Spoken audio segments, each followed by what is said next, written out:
স্বাগত স্টুডেন্ট সবাইকে। সবাই নিশ্চয়ই ভালো আছো। আজকে ক্লাসটা তোমাদের একটু অন্যরকমভাবে তোমাদের ক্লাসটা আজকে হবে। একটা ইম্পর্টেন্ট টপিক নিয়ে তোমাদের আজকে ডিসকাশন করব, যেটা গ্রাম পঞ্চায়েত পরীক্ষার এবং তার সঙ্গে ওয়েস্ট বেঙ্গল পুলিশ এবং অন্যান্য ক্লার্কশিপ বা প্রাইমারি টেট সমস্ত পরীক্ষাতেই যেটা খুব কাজে লাগে, সেটা হচ্ছে প্রিপোজিশন।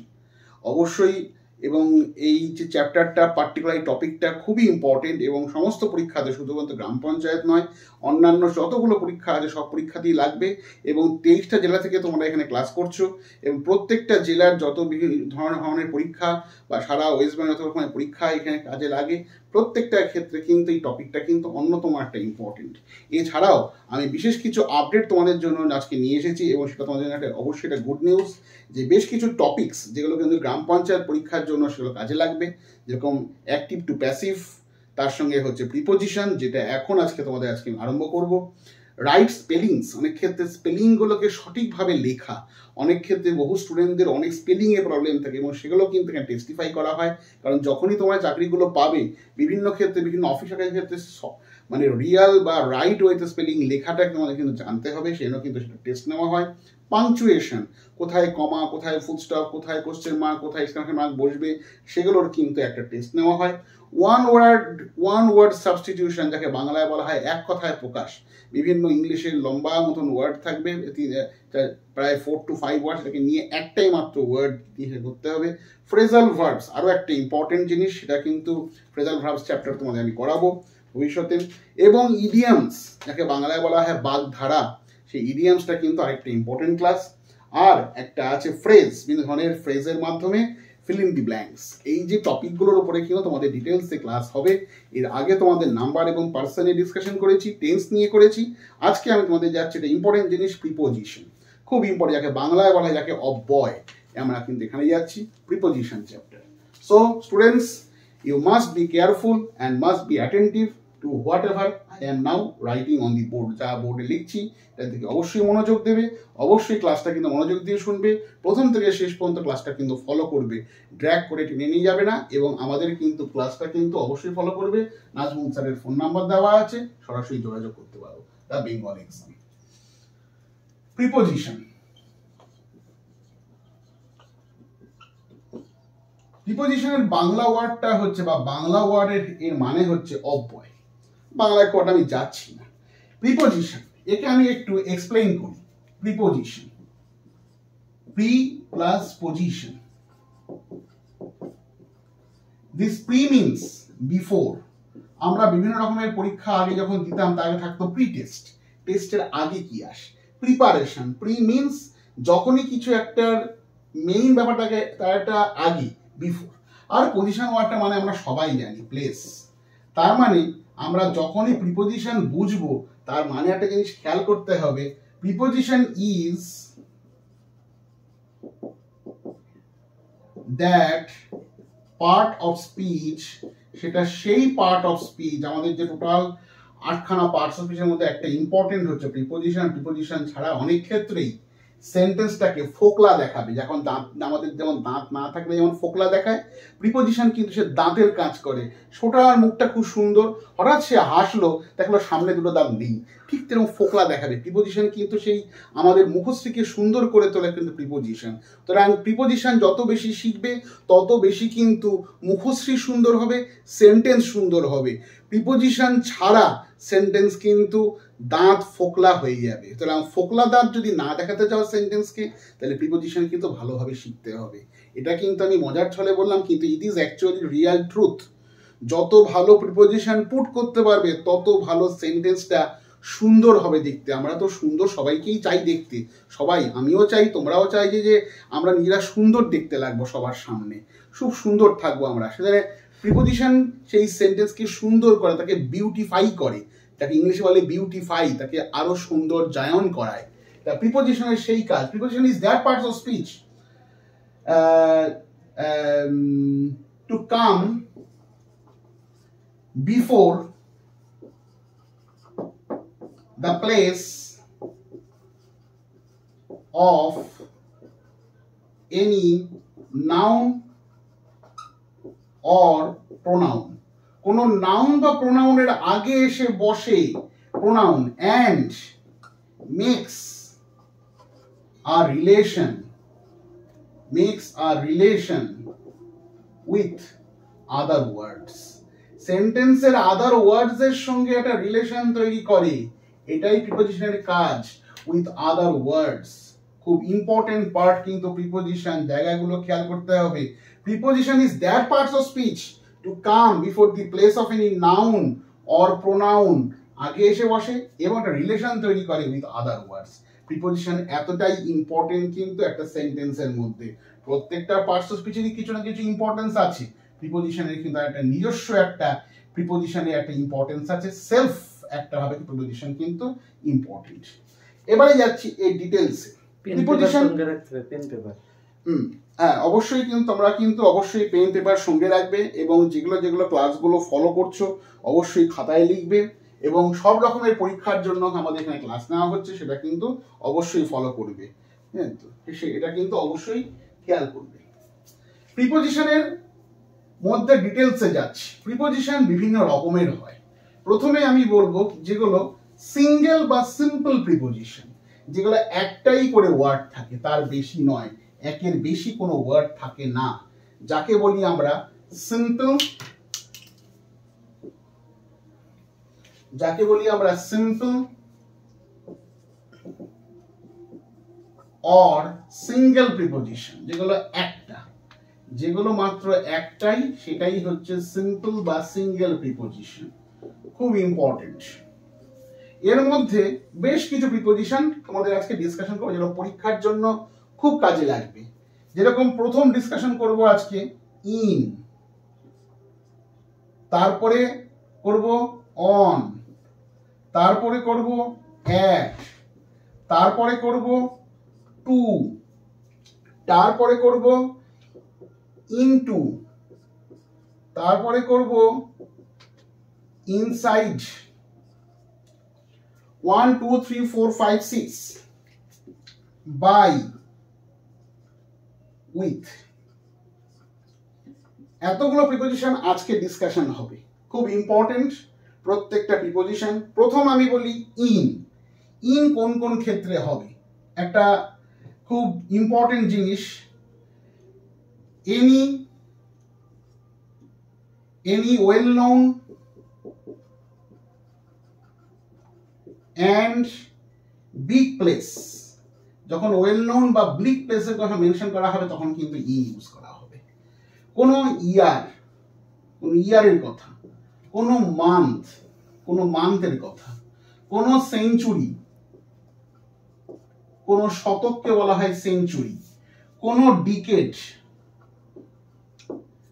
অলরেডি সারাউন্ডেড, কোনো কিছুর মধ্যে, কোনো জায়গার মধ্যে অলরেডি কোনো জায়গাতে সারাউন্ডেড হয়ে আছে, কেউ সেখানে ঘিরে আছে, সেক্ষেত্রেও কিন্তু ইনটাকে ইউজ করা হয়। এক্সাম্পলে যাই, বাকিগুলোকে আপাতত মুছে দিয়ে এক্সাম্পলে যাই। কিরকম?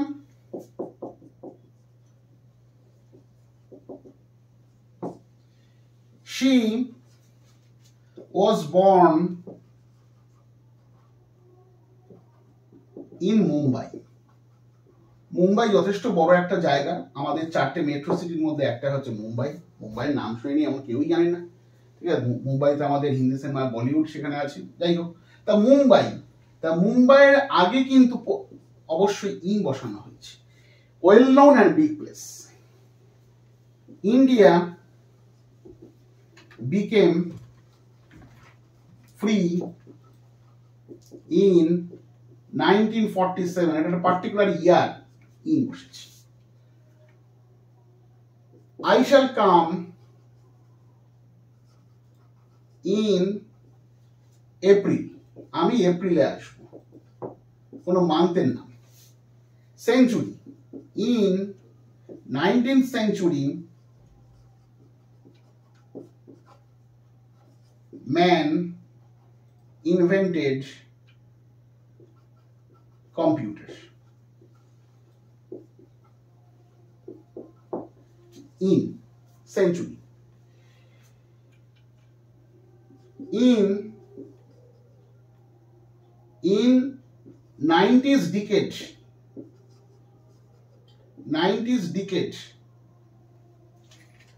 গ্রেট সংস, দারুণ দারুণ গান, গ্রেট সংস ওয়ার কম্পোজড, দারুণ দারুণ কিছু গান সেই সময় কিন্তু লেখা হয়েছিল, গাওয়া হয়েছিল, বিভিন্ন সিনেমাতে সেগুলো ছিল।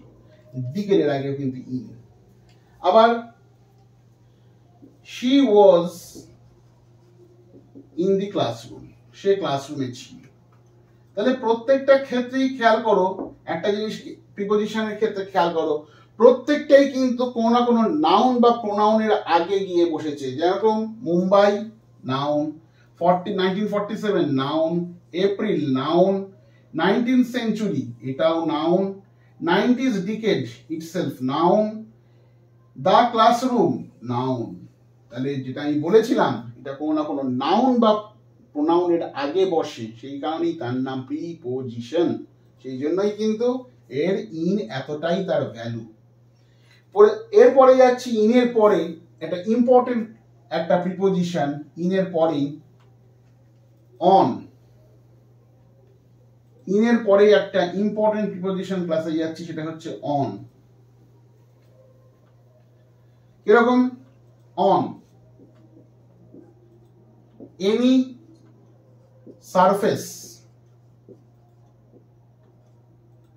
any surface is mentioned, যখন কোনো সারফেসের কথা উল্লেখ করা হবে তখনই কিন্তু অনটা আসবে। আর কোন ক্ষেত্রে আসবে? ডে, ডেট, কোনো ডে, কোনো ডেট, এই রকমের ক্ষেত্রে ইউজ করা হবে কিন্তু অবশ্যই অনকে ইউজ করা হবে। কিরকম? আমি এক্সাম্পলে যাই।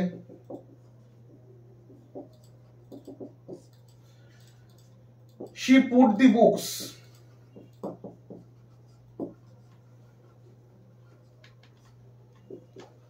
on the table, টেবিলের সঙ্গে বইটা টাচ করে আছে, সারফেসের উপরে রাখা আছে, এটা কিন্তু on the table. She was born on 19th May, তার জন্ম হয়েছিল 19th মে। পার্টিকুলার কোনো ডেট, এটা কিন্তু অন, পার্টিকুলার ডেট হওয়ার জন্য। He will come on Sunday, এটা পার্টিকুলার কোনো ডে, এই জন্য কিন্তু এটা হলো। Jesus was born on Christmas Day, জিসাসের জন্মটাই হয়েছিল ক্রিসমাস ডে, সেই জন্য তার নামটা ক্রিসমাস ডে রাখা হয়েছে। সেদিনকে আমরা জিসাস ক্রাইস্টের বার্থডেটা আমরা সবাই সেলিব্রেট করি। তাহলে পার্টিকুলার কোনো ডে বা কোনো ডেট, কোনো সারফেস মেনশন করে ক্ষেত্রে কিন্তু অনটা কাজে লাগবে। খুব ইম্পর্টেন্ট একটা প্রিপোজিশন অন। অবশ্যই ক্লাসগুলোকে ফলো করবে, খাতা পেন নিয়ে অবশ্যই লিখে ফেলবে ক্লাসগুলোকে, শুধু চোখে দেখবে না, শুধু কানে শুনবে না, অবশ্যই তার সঙ্গে কিন্তু হাতের কাজ, কিন্তু হাতে লিখবে, কারণ যত বেশি হাতে লিখবে তত বেশি ব্রেনে যাবে। কারণ সবসময় মনে রাখবে আমরা হাতে যা কাজ করি সেটা অনেক বেশি কিন্তু ব্রেন আমাদের অ্যাকসেপ্ট করে বেশি। তোমাদের বাড়িতে যার নিজের বাড়িতে মা বাবা তোমাকে কেউ ডাকছে, তুমি তখন অ্যান্ড্রয়েড ফোনে কোনো কিছু দেখছো বা কোনো একটা চ্যানেলে কিছু দেখছো বা কিছু ফলো করছো, ইউটিউব বা কোনো একটা কিছু দেখবে, মা বা বাবার কথাগুলো কিন্তু অনেক ক্ষেত্রেই কিন্তু সেভাবে কানে আসে না। কারণটা কি? আমাদের তখন ব্রেন কিন্তু হাতের দিকে বেশি কিন্তু মানে সেই মুহূর্তে মনোযোগটা বেশি দিচ্ছে, ব্রেনের কাজটা কিন্তু মেনলি হাতের দিকে মেনলি অ্যাটেনশনটা আসছে। সেই জন্যই যখনই যা কিছু করবে হাতে লিখবে। যারা স্টুডেন্টসরা হাতে লিখে অবশ্যই পড়াশোনা করবে, যত বেশি হাতে লিখে পড়বে, হাতের লিখার মাধ্যমে কিন্তু ব্রেনে যাবে অনেক বেশি, ব্রেনে কপি হবে অনেক বেশি, এটা সবসময় মনে রাখবে। এরপরে চলে যাচ্ছি অনের পরে ইম্পর্টেন্ট একটা প্রিপোজিশন অ্যাট। আরো একটা প্রিপোজিশন, এর সঙ্গে কিছুটা হলেও মিল আছে ইংয়ের, কিছুটা হলেও বলেছি, সবটা নয়, কিছুটা, be careful. At any small or less known place, যে জায়গাগুলো আমরা খুব কম জানি সেরকমের ক্ষেত্রে কিন্তু অ্যাট ইউজ করা হবে। আর কোন ক্ষেত্রে ইউজ করা হবে? টাইম, যখন টাইমের মেনশন করব তখন ইউজ করা হবে। এনি ডিরেকশন, যখন কোনো ডিরেকশন ইউজ করা হবে তখন কিন্তু অবশ্যই আমরা অ্যাটকে ইউজ করব। খুব ইম্পর্টেন্ট কিন্তু, কোনো স্মল বা less known place, time any direction, এরকম ক্ষেত্রে কিন্তু একটা। এরকমের প্রিপোজিশন কিন্তু তোমাদের টেট থেকে আরম্ভ করে ক্লার্কশিপ থেকে শুরু করে গ্রাম পঞ্চায়েত অনেক পরীক্ষাতেই কিন্তু ফিলিং দি ব্ল্যাঙ্কস আসবে। ফলে be very careful and must follow the classes. যত বেশি ক্লাসগুলো ফলো করবে, যত বেশি ক্লাসগুলো তোমরা ইউটিউবের মাধ্যমে দেখবে, তত বেশি জিনিসগুলোকে শুনবে, দেখবে, লিখবে, মাথার মধ্যে তত ভালো করে যাবে। এবং পরীক্ষা হলে তখন তোমাদের জিনিসটা অনেক ইজি মনে হবে যে এগুলো তো আমরা ক্লাসে শিখেইছি, এগুলো তো জানি, ফলে আমার কাছে অনেক বেশি নোন লাগবে, অনেক বেশি চেনা লাগবে। তখন কিন্তু পত্রটাকে তোমাদের কাছে কিন্তু মনেই হবে না অজানা বা অচেনা, কারণ অলরেডি তোমরা কিন্তু ক্লাসগুলো এখানে করছো। এবার যাচ্ছি এটা এক্সাম্পলে। She lives at Gauripur. এই গৌরীপুর জায়গাটা কোথায় আমি কোনো জানি না, কোথায় একটা জায়গা হবে, হয়তো মালদা বা মুর্শিদাবাদ বা দক্ষিণ চব্বিশ পরগনা বা আমাদের পশ্চিমবঙ্গের বাইরে কোথাও থাকে। তার মানে নামটা কিন্তু কোটা লেস নোন প্লেস, স্মল জায়গা, মুম্বাই বা পাটনা বা কলকাতার মতন নয়, এরকম নয়। তার মানে গৌরীপুর সে মানে একটা ছোটখাটো জায়গা। I shall come at 5 PM। আমি কাউকে বললাম যে আমি আজকে 5টার সময় আসবো, বিকেল 5টা, টাইম মেনশন করেছি 5 PM, সেই জন্য কিন্তু এখানে অ্যাট এসেছে। She threw the stone at the dog। সে কুকুরটার দিকে একটা ঢিল ছুঁড়ে মেরেছিল। পার্টিকুলার কোনো ডিরেকশন বোঝানো হচ্ছে, সেই দিকে মেরেছিল। threw the stone at the dog, খুব ইম্পর্টেন্ট কিন্তু প্রিপোজিশনের মধ্যে অ্যাট। যেগুলো এক্সাম্পল গুলো লিখছি এরকম ধরনের এক্সাম্পল কিন্তু পার্টিকুলার এখানে আসতেও পারে, বা এইগুলোকে, এই রুলস গুলোকে কিন্তু রেখে রাখবে অবশ্যই, কোন ক্ষেত্রে এগুলো ইউজ করা হবে। তাহলে কিন্তু এক্সাম্পল তোমাদের কাছে খুব কিন্তু ওয়েল নোন বলে মনে হবে তোমাদেরকে। এবার যাচ্ছি আরেকটা ইম্পর্টেন্ট অ্যাট এর পরে।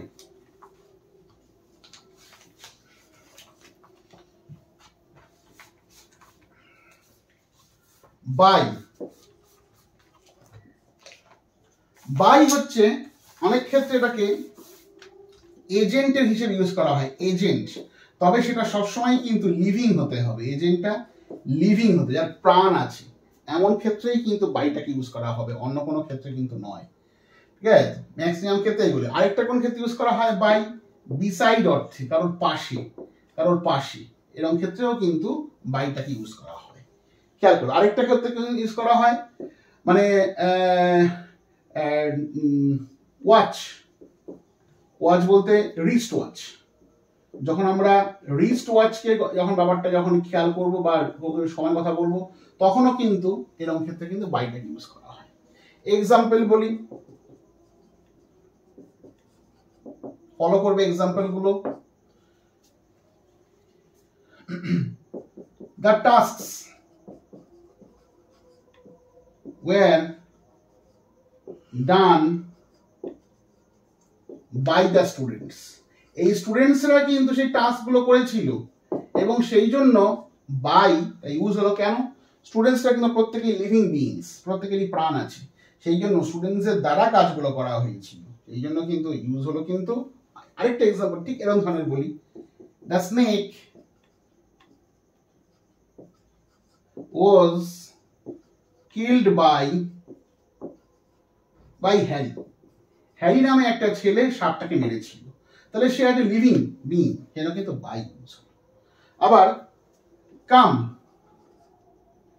অ্যান্ড সিট ড্যাশ মি, আসো আর আমার পাশে এসে বসো। আমি কাউকে বললাম, কোনো স্টুডেন্টকে বললাম আসো আমার পাশে এসে বসো।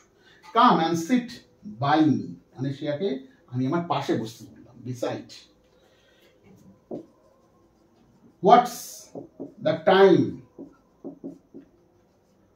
বাই ইউর ওয়াচ, তোমার ঘড়ির দ্বারা সময়টা কত দেখাচ্ছে। রাস্তা দিয়ে যাচ্ছ, তোমার হাতে ঘড়ি নেই বা তুমি মোবাইল ফোন নিয়ে বেরোনি, তুমি টাইমটা জানতে চাইছো কারোর থেকে, কোনো একজন আঙ্কেল বা কোনো একজন ছেলে বা মেয়ে যাচ্ছে রাস্তায়, তাকে তুমি জিজ্ঞেস করলে what's the time by your watch, তোমার ঘড়িতে সময় কত। রিস্ট ওয়াচের কথা মেনশন করলে কিন্তু অবশ্যই বাইটা আসে, খুব ইম্পর্টেন্ট, কিন্তু পরীক্ষাতে কিন্তু আসতে পারে।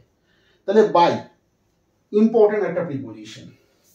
এরপরে যে প্রিপোজিশনটাতে যাব এর সঙ্গে কিছুটা মিল আছে বাইয়ের, কিছুটা, আবারও বলছি কিন্তু কিছুটা, কিন্তু অনেকটাই কিন্তু আবার অমিলও আছে। এরকম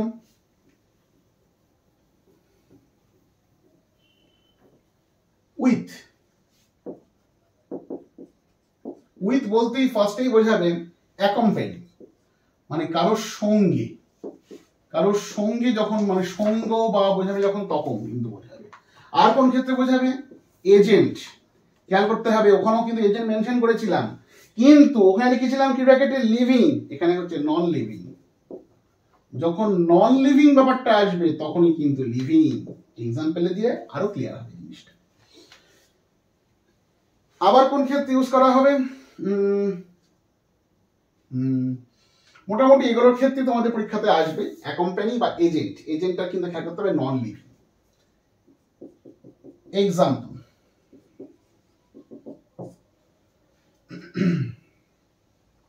today there is storm with rain. ঝড়ের সঙ্গে বৃষ্টিটাও হয়েছে। there is storm with rain, তাহলে স্টর্ম এবং রেইন দুটো কিন্তু অ্যাকম্পানি, সঙ্গে সঙ্গে গেছে, ঝড়ও হয়েছে বৃষ্টিও হয়েছে। With, mother came with her daughter, মা তার মেয়ের সঙ্গে এসেছিল। তাহলে ডটারের সঙ্গে কিন্তু একটা অ্যাকম্পানি দিয়েছিল কিন্তু মা, উইথ হার ডটার। জিনিস খেয়াল করছো তো? আগেও কিন্তু আমি কিন্তু বলেছিলাম রেইন, ডটার, এগুলো সবই কিন্তু হারটা কিন্তু প্রোনাউন এবং ডটারটা কিন্তু নাউন। সবসময় কিন্তু কোনো না কোনো নাউন বা প্রোনাউনের আগে কিন্তু প্রিপোজিশনটা বসছে, খেয়াল করতে হবে। এজেন্টটা দিয়ে বলি non living, she killed the snake with a stick. এই স্টিকটার কোনো প্রাণ নেই কিন্তু, জাস্ট লাঠিটা ঘরের কোনায় পড়েছিল, ঘরে সাপ ঢুকেছে, বা মানে বারান্দায় সাপ ঢুকে পড়েছে, বৃষ্টি ফৃষ্টির সময়, এখন গরমকাল, এবার সাপটাকে সে দেখতে পেয়ে একটা লাঠি দিয়ে পিটিয়ে মারলো। তা এই স্টিকটার কোনো প্রাণ নেই, সাপটাকে মারলো বটে, প্রাণ নেই, কিন্তু স্টিকটা একটা এজেন্ট, সেই জন্য কিন্তু এখানে উইথ। খেয়াল করতে হবে, অনেকেই এখানে ভুলটা করে ফেলবে, বাই লিখে ফেলবে, কখনোই কিন্তু বাই নয়, আর ওইখানেও কিন্তু কখনো উইথ হবে না। ঠিক আছে, খেয়াল করতে হবে, এখানে কিন্তু বাই লিখে ফেলো এক্সামের ক্ষেত্রে মার্কসটা কিন্তু চলেই যাবে। আমি চাইবো না তোমাদের মার্কস যাক, কারণ তোমরা ঠিকঠাক করো এবং তোমার পরীক্ষাটা ভালো হোক, তোমার চাকরিটা পাও, সেটা কিন্তু আমরা সবাই চাই। চলে যাচ্ছি এবারে উইথের পরে নেক্সট প্রিপোজিশন, আরো একটা ইম্পর্টেন্ট, এটার সঙ্গে কিছুটা অর্থে মিল আছে, পরপর যে প্রিপোজিশন পড়াবো এখন তার সঙ্গে কিছুটা হলেও মিল আছে। ইনের সঙ্গে খুব মিল আছে। আবারও বলছি, মিল আছে বটে, অমিলটাও প্রচুর আছে। যেরকম ইনসাইড, ইনসাইডের সঙ্গে অবশ্য ইনের খুব মিলটা বেশি, অবশ্য এখানে অমিলটা খুব কম। অলরেডি সারাউন্ডেড, যেটা ইতিমধ্যে সেটা সারাউন্ডেড হয়েই আছে, মানে ঘেরা হয়েই আছে, সেক্ষেত্রে কিন্তু এটা কিন্তু ইনসাইড ইউজ করা। ইনসাইডের ব্যবহার খুব কম বলেই পরীক্ষাতে আসতে পারে, খুব রেয়ার, কারণ স্টুডেন্টসরা খুব কম ফলো করে এটাকে, ফলে সেটা কিন্তু পরীক্ষায় চলে আসতে পারে। কিরকম? Example, the parrot is inside the cage, প্যারটটা খাঁচার মধ্যে আছে, খাঁচার মধ্যে অলরেডি আগে থেকেই আছে। তুমি কোনো বন্ধু বাড়িতে গেছো, সেখানে দেখছো একটা তোতা পাখি বা একটা কি খাঁচার মধ্যে রাখা আছে, ও আগে থেকেই ছিল, যে তোমার আসার জন্য তো রেখে দিয়েছিলাম, ব্যাপারটা নয়। The parrot is inside the cage, খেয়াল করো, আবারও কিন্তু কেজটা কিন্তু নাউন, তার আগে গিয়ে বসেছে ইনসাইড। এরকমের ক্ষেত্রে ইনসাইডটাকে ইউজ করা হয়। ইনসাইডের ঠিক পরেই একই সঙ্গে করাই আরেকটা ইনটু। এই ইনটুর সঙ্গে ইনের কোনো মিলই নেই, বা ইনসাইড কোনো মিল নেই। ইনসাইডের সঙ্গে ইনের অনেকটা মিল, অনেকটা কাছাকাছি। মামা আর মাসির যেমন খুব রিলেশন থাকে, ইনসাইডের সঙ্গে ইনের খুব রিলেশনটা এরকম মামা আর মাসির মতন। কিন্তু ইনটু হচ্ছে কাকার মতন, মানে আমাদের বাবার দিককার ব্যাপার, যিনি আমাদের ফাদারের, যিনি মানে বড় ভাই বা ছোট ভাই, জেঠু বা কাকু বলি, ঠিক সেরকম ভাবে ইনটুর সঙ্গে কিন্তু এদের কোনো মিলই নেই। আর ইনসাইড হচ্ছে মামা, মানে মায়ের দিকের দাদা বা ভাই, মায়ের দিকের বোন বা দিদি, তাদের সঙ্গে খুব মিল আছে। ইনসাইডের সঙ্গে ইনের মিল বেশি, ইনটুর সঙ্গে আবার এদের কোনো মিল নেই। কিরকম ক্ষেত্রে ইনটু ইউজ করা হয়? গো বা come or enter with a motion. কোনো কিছু একটা মোশন নিয়ে যখন কোনো কিছুর মধ্যে যখন প্রবেশ করা হয় তখন কিন্তু ইনটুটা আসবে, খেয়াল করতে হবে। এক্সাম্পলে যাই, আমি এখানে দুটো কি তিনটে এক্সাম্পল লিখবো ইনটু দিয়ে, কারণ ইনটুটা অনেক ক্ষেত্রে ইনসাইডের সঙ্গে অনেকে গুলিয়ে ফেলে বা ইনসাইডের সঙ্গে ব্যাপারটা কনফিউশন হয়ে যায়। কিরকম ব্যাপারটা বলি, the dog ran into the classroom। Class হচ্ছিল, বাইরে থেকে একটা কুকুর ছুটে এসে ভয়টা কিছু পেয়েছে, হয়তো ছুটে এসে ঘরে ঢুকে পড়লো। সে কিন্তু একটা মোশন নিয়ে ঘরে ঢুকে পড়লো। দি dog ran into the classroom। she came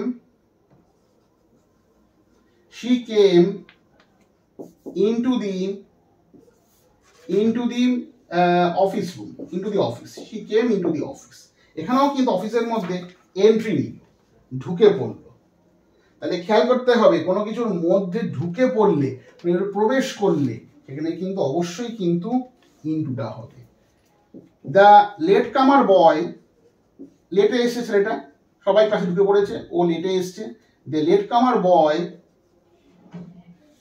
boy স্টর্মড into, teacher ঢুকে পড়ার আগেই দৌড়ে এসে ঢুকে পড়েছে। যদি টিচার দেখতে পেয়ে যায় লেট হয়ে গেছে, ও লেট করে এসছে, অলরেডি প্রার্থনা বা অ্যাসেম্বলি করতে পারিনি, ছুটে এসে ঢুকেছে। স্টর্মড ইনটু দি ক্লাসরুম, ছুটে গিয়ে ক্লাসরুমে ঢুকলো। যদি টিচার পানিশমেন্ট দেয় সেই জন্য ভয়ে ম্যাডাম বা স্যার ঢুকে পড়ার আগেই সে এসে ঝড়ে বেগে ঢুকলো, কেন কিন্তু স্টর্মড ইনটু দি ক্লাসরুম। ইনসাইড এবং ইনটু এবং in, there must be no confusion among these three, all are different from each other। in বা inside এর মধ্যে কিছুটা মিল আছে, সবটা মিল নেই, আর into এদের সাথে সম্পূর্ণ আলাদা। এই হচ্ছে প্রিপোজিশনের আজকের ফার্স্ট ক্লাস। এরপরে প্রিপোজিশনের নেক্সট ক্লাসে আমি আরো কিছু প্রিপোজিশন আমি ডিটেলসে করব, এবং তোমরা কিন্তু ক্লাসগুলোকে অবশ্যই ইউটিউবে ফলো করো এবং আমাদের ক্লাসটাকে নিয়মিত অবশ্যই ফলো করো, লাইক করবে, শেয়ার করবে, সাবস্ক্রাইব করবে, এবং যদি কখনো মনে হয় পেইড ক্লাস করার জন্য নাজমুল স্যারের হেল্পলাইন নাম্বার আছে, তোমরা সেখানে কিন্তু যোগাযোগ করবে। এবং যদি কোনো প্রশ্ন থাকে কমেন্ট বক্সে অবশ্যই লিখবে, পরের ক্লাসে আমি সেই প্রশ্নগুলোর জবাব দেওয়ার যথাসাধ্য চেষ্টা করব। 100% তোমাদের কনফিউশনকে দূর করার চেষ্টা করব, ডাউট দূর করার চেষ্টা করব। একটা কথা আমি সবসময় বলি, ডাউট মাস্ট বি আউট। সেই জন্য ডাউটকে আউট করার অবশ্যই আমি চেষ্টা নেব। তোমরা সবাই ভালো থেকো, অবশ্যই পড়াশোনাটাকে এনজয় করো এবং তার সঙ্গে চাকরি পরীক্ষা ভালো করে দাও, তোমরা সবাই সাফল্য পাও, সেটার জন্য আমাদের শুভেচ্ছা রইল। আজকের ক্লাস এই পর্যন্ত।